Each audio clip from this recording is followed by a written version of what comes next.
Bismillahirrahmanirrahim. Assalamualaikum warahmatullahi wabarakatuh. Sobat-sobat, kita bersama lagi.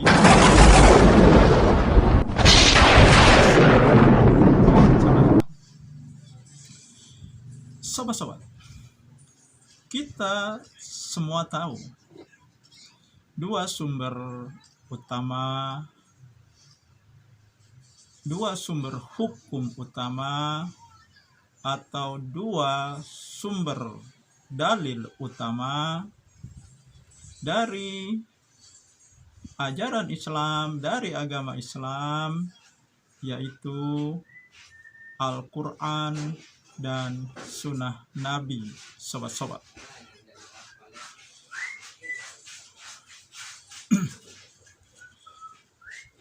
Nah, Al-Quran ini tidak ada masalah, sobat-sobat, karena Allah akan menjaganya, sehingga sekecil apapun ada yang membuat perubahan pada Al-Quran, satu huruf sekalipun akan segera diketahui. Dan ini sudah beberapa kali terjadi, sobat-sobat. Nah, jadi Al-Quran tidak diragukan lagi kebenarannya, keasliannya sampai hari kiamat. Yang jadi masalah adalah Sunnah Nabi.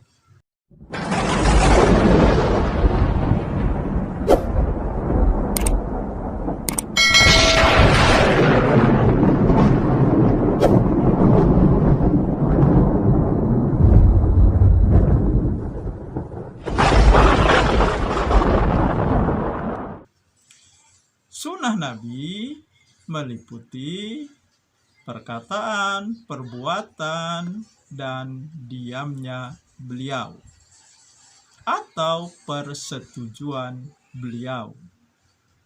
Ini yang timbul masalah, sobat-sobat.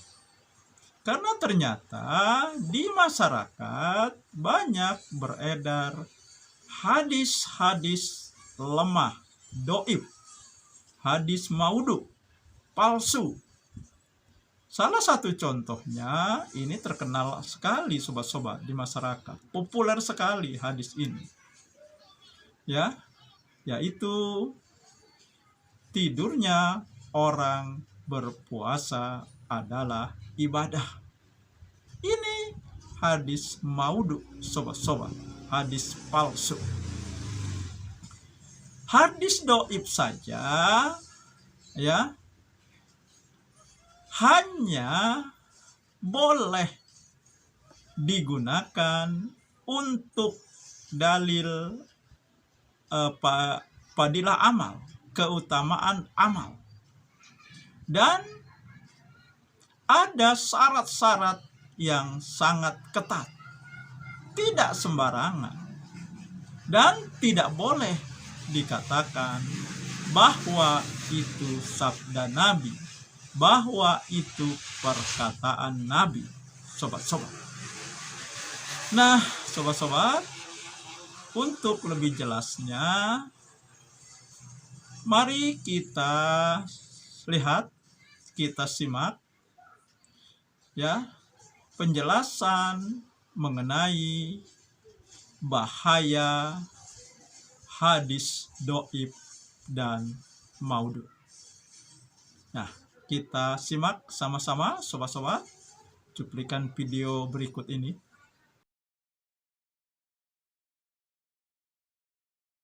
Para mutaqaddimin, Al-Imam Malik, Al-Imam Syafi'i dan lain-lain tidak memakai kecuali hadis yang sahih.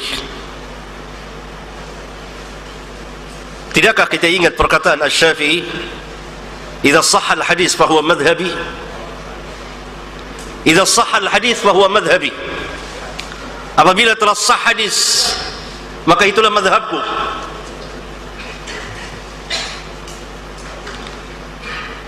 yakni tidak menjadi madhab beliau hadis-hadis yang dhaif, apalagi maudhu. Imam Syafi'i. Dan apa saja yang tidak ada syariatnya kemudian dianggap baik oleh manusia, maka beliau katakan orang itu telah membuat syariat baru. Perkataan beliau yang sangat terkenal sekali, man istahsana faqad syara'a. Barang siapa yang menganggap baik sesuatu, maka sesungguhnya dia telah membuat agama baru, syariat baru.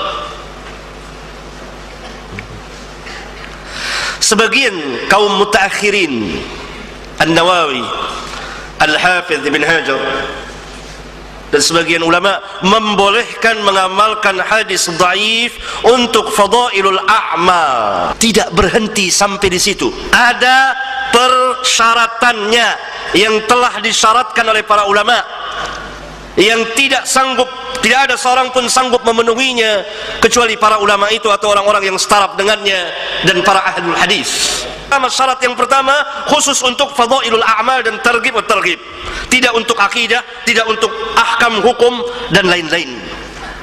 Untuk mengetahui hadis ini masuk fadail, targhib dan targhib, apa ini hadis ahkam, perlu ilmu, perlu penelitian hadis yang banyak sekali. Syarat kedua, hadis tersebut tidak sangat dhaif. Dhaifnya ringan. Untuk mengetahui mana dhaif berat, mana dhaif ringan, perlu ilmu. Para ulama yang tahu. Syarat yang ketiga, hadis tersebut tidak boleh diyakini sebagai sabda Nabi sallallahu alaihi wasallam, agar supaya tidak terkena ancaman beliau sallallahu alaihi wasallam. Syarat yang keempat, ini tidak boleh diyakini yang ketiga. Syarat yang keempat, hadis tersebut harus mempunyai dasar yang umum dari hadis yang sahih. Orang yang membawakannya harus mempunyai penguasaan terhadap ilmu hadis, riwayat dan dirayat. Syarat yang kelima, hadis tersebut tidak boleh dimasyhurkan. Tidak boleh dimasyhurkan. Menurut Al-Hafiz Ibnu Hajar, apabila hadis-hadis dhaif itu dimasyhurkan, yakni diangkat ke permukaan sehingga dikenal oleh umat, niscaya akan terkena ancaman berdusta atas nama Nabi sallallahu alaihi wasallam. Syarat yang keenam, kewajiban memberikan bayan, penjelasan bahwa hadis tersebut dhaif. Sewaktu membawakannya tidak boleh diam, karena kalau diam berarti menyembunyikan ilmu.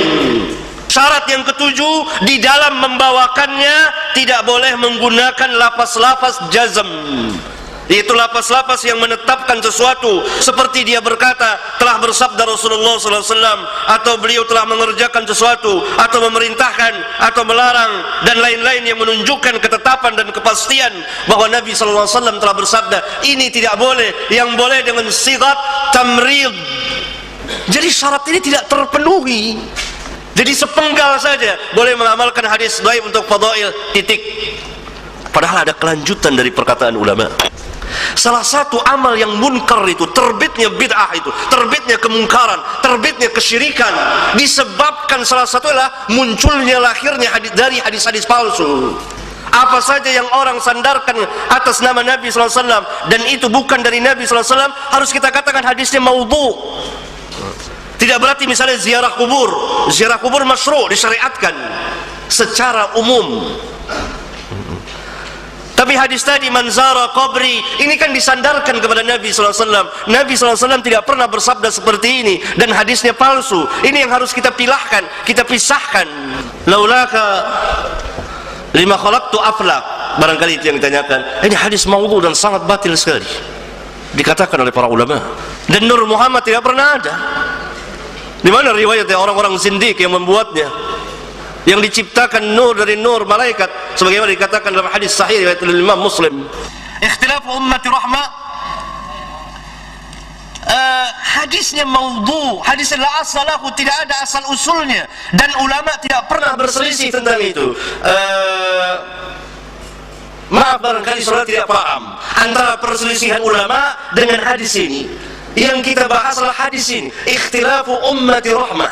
Ini bukan sabda Rasulullah SAW dan bukan hadis, dan para ulama tidak pernah berselisih mengatakan bahwa inilah aslahu. Kita tersebut ya, maaf ya, rahmatul ummah ikhtilaf bil a'imah, itu tiga halaman dibahas itu masalah itu. Kemudian yang terakhir yang mengatakan asal hadis dan halaman itu perlu tanya lagi, perlu tolak lagi. Tidak ada. Imma saudara salah baca, imma saudara tidak paham, imma pengarang itu. Karena Imam Subki mengatakan dengan tegas, saya tidak menemukan sanadnya. Imam Subki, Imam Suyuti, orang-orang yang alim dan ahli dan para ulama dari zaman ke zaman mengatakan hadis ini la aslalahu, tidak ada asal usulnya. Mohon dicek lagi di luar. Terima kasih. Saudara yang harus memberikan kepada kami mana sanad hadis itu. Kita punya kitab di rumah masalahnya. Kapan kita berjumpa? Silakan. Untuk sementara kami ingin mengadakan dialog seperti kita dan bukan ini sama-sama habis. Jadi ilmu benar manfaat kepada siapapun begitu. Kalau seseorang biasanya fokus begitu. Kalau ada mandiri sama-sama habis, kita berbincang dan lebih tenang dan tenang. Usul yang bagus ya, cukup ya, baik. Usul terima. Ya.